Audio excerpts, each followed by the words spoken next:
Yeah, the bottom line is that there does not need to be any war. There is absolutely nothing, and this cannot be more strongly stated. There is nothing at stake for American national security interest that would necessitate even the contemplation of using lethal military power against Iran. Absolutely nothing.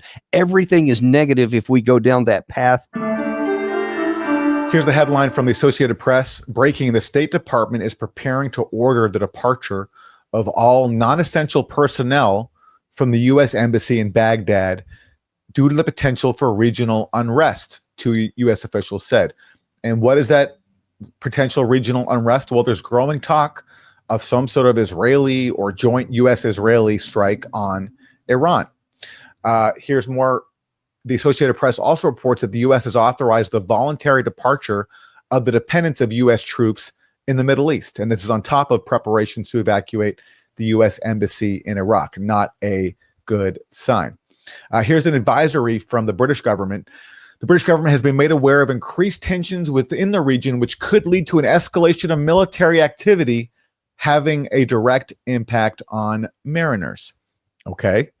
And finally, here is a warning from an Israeli journalist who is close to Benjamin Netanyahu. He says that Netanyahu is very close to attacking Iran. Here he is. Opinion: Israel is much closer to an attack on Iran on a very short time frame. So the Haredim too. So Aryeh Deri, who knows this, should accept this in his decision-making process. But Israel is close to an attack. The Americans are failing to deliver the goods. The claims that the Iranians are tough travelers and negotiators. They are actually saying that the Americans are not tough travelers and negotiators. What are you actually saying, President Trump? We should also criticize this saga that is failing to bring any results anywhere. And we are constantly being sold some other frameworks. The known time window in Israel is very small for the Iranian issue, and I think we are in that same place. So that's an Israeli journalist who's close to Netanyahu saying that Israel is close to attacking Iran. So what is going on here? Are we on the brink of another conflict? This time, an assault by Israel, possibly even the U.S., on Iran. It's hard to fathom, but here we are. That's the scenario we all have to face now. To help us make sense of this, let's bring in a very knowledgeable guest on these matters. Retired Lieutenant Colonel Daniel Davis. He is a combat veteran, served in Afghanistan, blew the whistle on the U.S. war there, and the lies were being told to cover it up. He's now the host of Daniel Davis Deep Dive on YouTube. Daniel, thank you so much for joining us on such short notice in this potentially perilous moment for the world. Hey, a pleasure to be here. I'm really grateful to have an opportunity. So what do you make of what you've heard so far? The U.S. pulling personnel out of the U.S. Embassy in Baghdad, ordering the removal of dependents of U.S. troops from other regions of the Middle East. Do you see this as a sign that military action is imminent?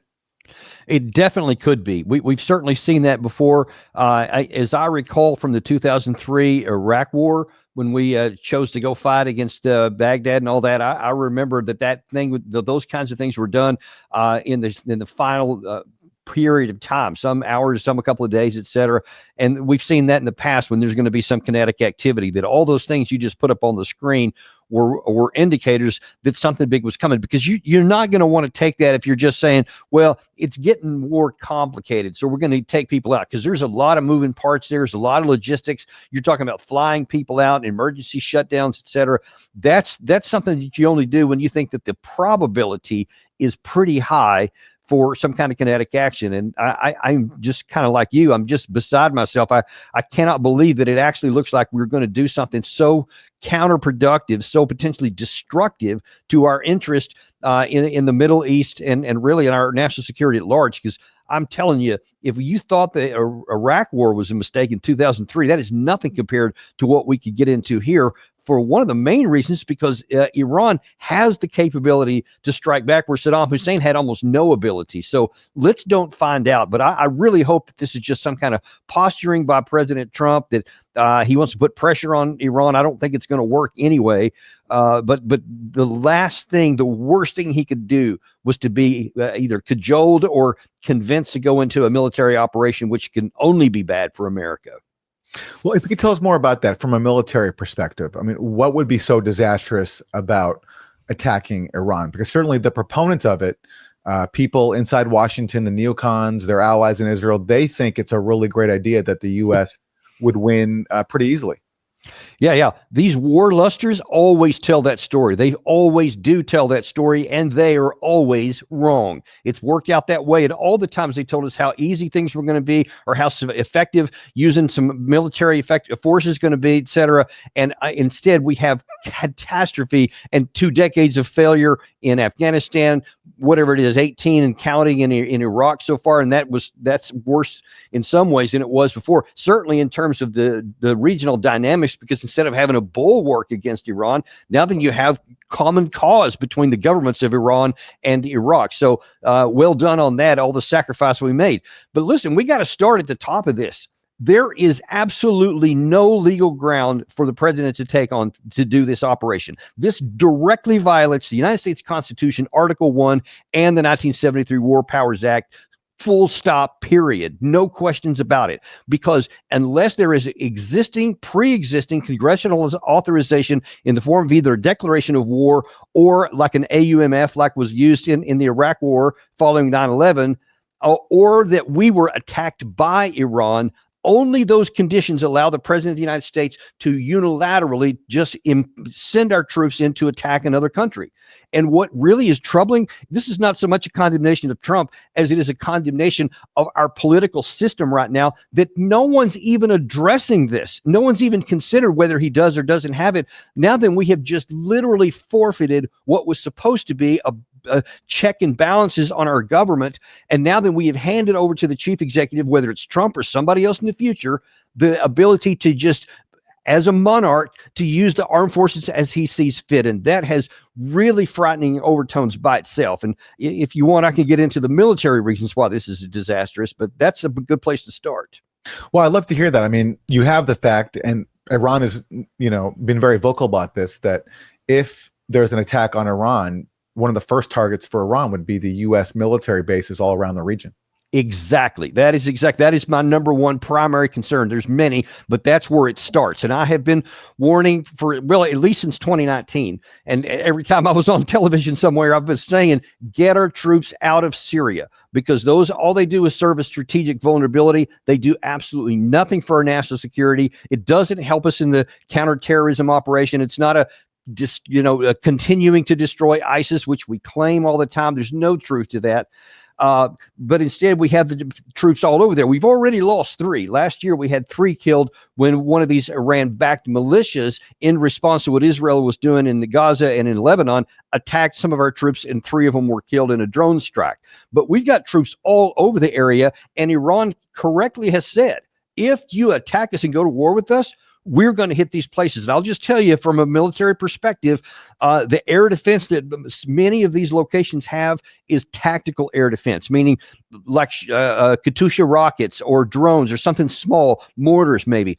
It is not for ballistic missiles. And Iran certainly knows which places have ballistic missile defense and which places don't. And there's nothing that we could do. If they come in and attack some of these, especially smaller outposts, and I've been on some of those and I know what it's like out there, you have no protection at all. And we would be at their mercy. And of course, now you're talking also about the shipping. You're talking about Air Force, because there's lots of reports that after these 2 rounds in 2024, where Iran and Israel went back and forth with American help, we have to point that out, with a lot of these drone attacks, that the last one, Israel went in and took out a lot of air defense. Well, a lot of reports say that Russia has helped them to rebuild that and expand it to S-300, S-400 potentially, meaning that we could send in heavy bombers like Diego Garcia or some of the Israeli Air Force, and they could get shot down. I mean, don't think that Iran is like Iraq or Libya in the past, where you can just do whatever you want and no one can do anything in response. These guys have some capability, and they could reach out and hurt us directly. And then, of course, you have the issue of the oil infrastructure in the region. I'm not even talking about the Strait of Hormuz at the moment. I'm talking about they could attack American allies in the region and said, hey, you're going to be coming after us, then you're going to have your own oil systems hit here, and we're going to go after your friends in the region. You never know what they can do. There's a large range, and I'm not saying all these things would happen. I'm saying all these things are possible, and we just don't know how desperate the Iranians would be if this happens. A lot of these people you mentioned a minute ago, I call them the war lusters.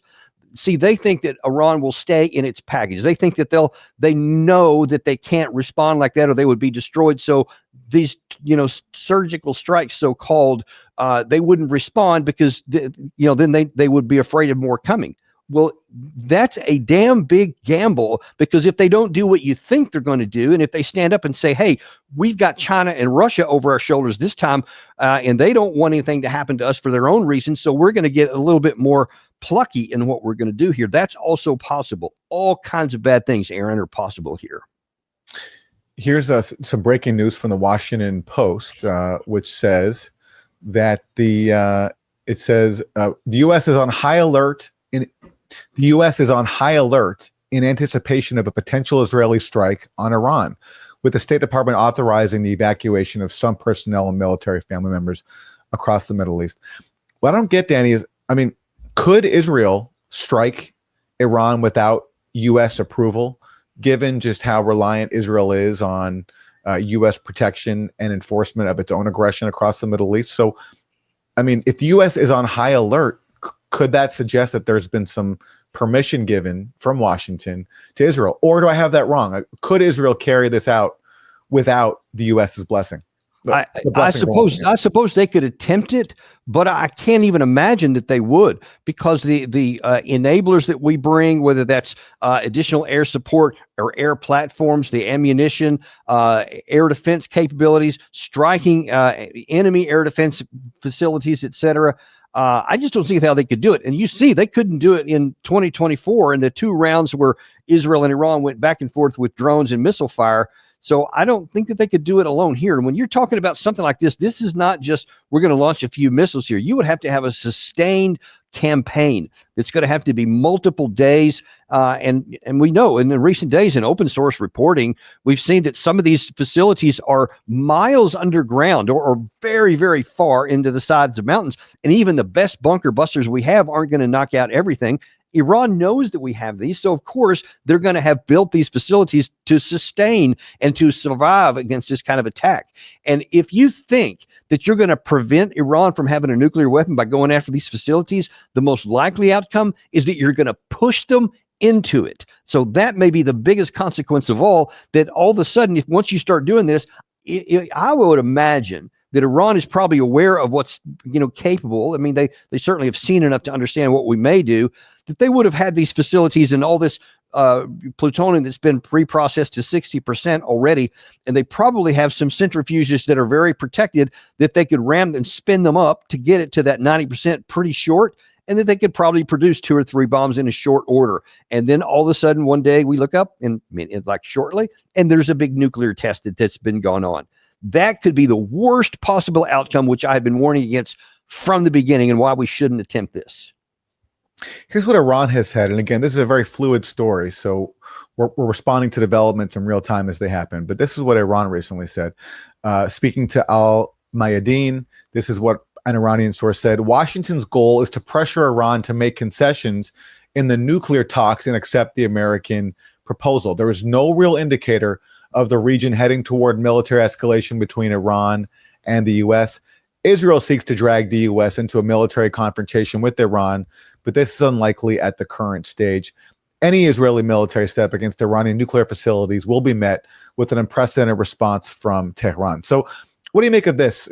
One source in Iran claiming that this is just basically fear-mongering, threat-mongering to try to get Iran to stand down in its stances in the ongoing talks between the U.S. and Iran on a new nuclear deal. There are supposed to be more talks this weekend as part of that process, but now, according to many people knowledgeable, that those talks are unlikely to go ahead.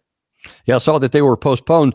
I mean, it's possible that what they're describing is the case, but that would be a whale of a lot of effort. I don't know what they think they're going to accomplish with that. I mean, there's already the threat is on the table. I mean, you go back to March 7th when Trump from the Oval Office said, "Hey, we're in the final stage, folks. We're getting ready to do something here quick, and we're about out of time. You're going to see something happen soon, and all this." And he said, if Iran doesn't do what I say, there will be bombing and stuff. So they've already had really the maximum diplomatic pressure you can get with signs and all this kind of thing. So I don't see what would be gained from that, because Iran is already saying, look, we're willing to negotiate with you. We'll negotiate on a lot of stuff. But if you're going to ask us to give everything, especially with missiles, long-range missiles, and with no reprocessing, you're going to have a pretty big give in return. But they say, but that's one thing. Trump said his red line, I think through Witkoff a couple of days ago, red line, zero reprocessing. Can't have any outcome that doesn't include that. Iran has said that's our red line, that you can't say we can't have any reprocessing. We're not going to do that. So you have two immovable objects. And so what's going to happen here? And I just think that Iran is not going to give in on that one, because that would almost be, man, I think that they would have real problems at home, even within the IRGC, if the leadership basically surrendered without having a shot fired. I just don't think that they would do that. So I don't see what this would benefit, basically big time saber rattling.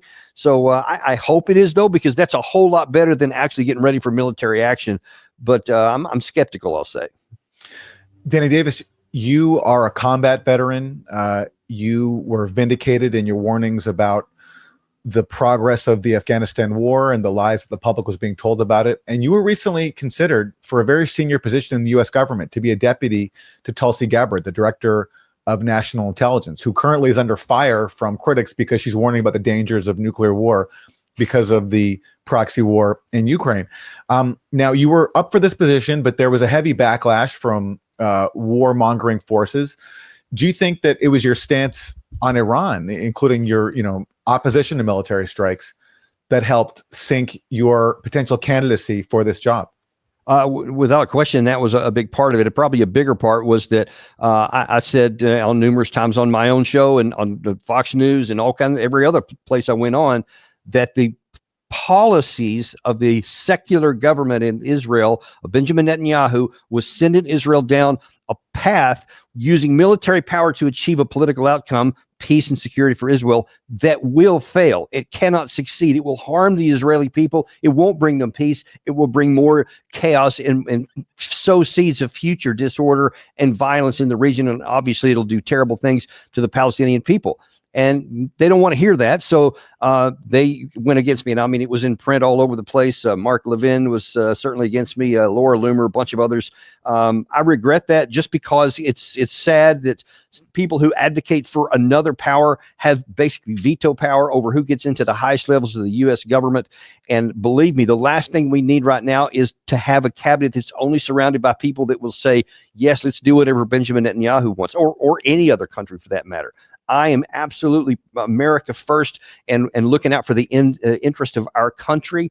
And I regret that happened, but I wasn't in the least surprised about it. I was actually surprised that he got my candidacy got as far as it did. All right, Danny Davis, I know your time is tight. I'm so grateful to you for joining, especially on such short notice. Any final comments for us as we all now grapple with the potential of military action against Iran? Yeah, the bottom line is that there does not need to be any war. There is absolutely nothing, and this cannot be more strongly stated. There is nothing at stake for American national security interest that would necessitate even the contemplation of using lethal military power against Iran. Absolutely nothing.